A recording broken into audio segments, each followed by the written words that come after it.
You have no excuses. Today, I'm going to share a living lesson. This is a lesson that I am learning at the moment, and I'm sharing it with you live as I'm finding myself in this mess. As you can see, my voice is kind of shot. Last week, I came down with the flu, and surprisingly, I'm still not over it. I'm working from home. I'm just now getting into meetings, doing some Zoom meetings. And instead of going into the office and infecting everybody there and, having my friend Dustin come in, shoot video and risk him getting sick, I've decided to shoot this video. And it made me think about how committed I am to shooting these videos and giving some content. I'm no hero here, but the lesson really is that once you commit to something, you either are going to see it through or you're not. And I am 100% committed to providing weekly content. When Dustin and I were brainstorming this, we said, look, let's give it a year. Let's do 52 weeks of content. And the original plan was to get ahead of the game about 4 weeks. It was to record and have them in the can, if you will, to always be about 4 weeks ahead. And the thought was, as if he had to go on a vacation or I had to go on a vacation or got to go on a vacation, we wouldn't have to stop. We would not have a break in it. And so I find myself in a situation where all of those ideas about getting ahead of the game were just ideas.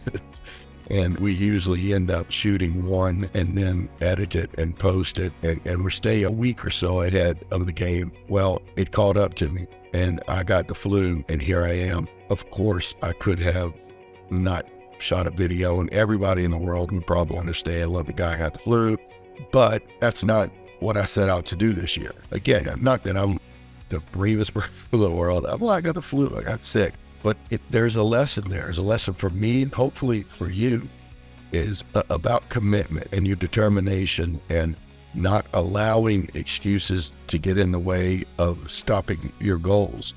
What I would say is there are typically 3 things that I would recommend that you would take when you make a decision to start a project or you have a goal.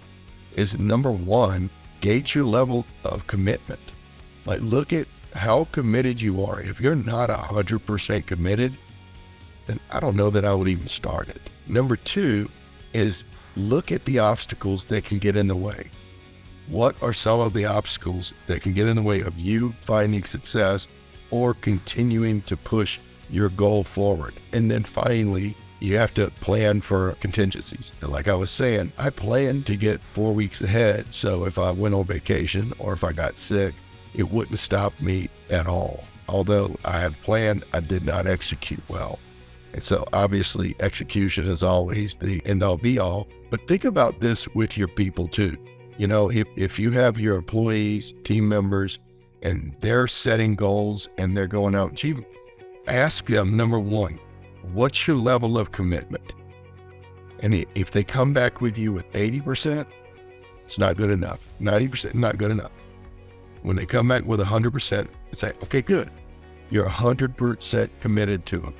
And then ask them what obstacles may get in the way of you finding success or reaching your goal. And if they have some obstacles and they've looked forward and they understand that things can happen, let's talk about the contingency plans. What happens if A happens or what happens if B happens? The likelihood that you're going to reach your goal, the likelihood that you're going to continue on with your commitment and find success is much, much greater. And so the call to action today is to get into a rhythm of working with your people, asking them what their level of commitment is. Do they have any obstacles that might get in the way? And then help them create a contingency plan to move forward. But you can't really do that and hold them accountable if you can't do what I'm asking you to do. So go out, live your life, make sure you're having fun, but also get your work done. No excuses. And remember, as you grow, your company grows. Keep growing.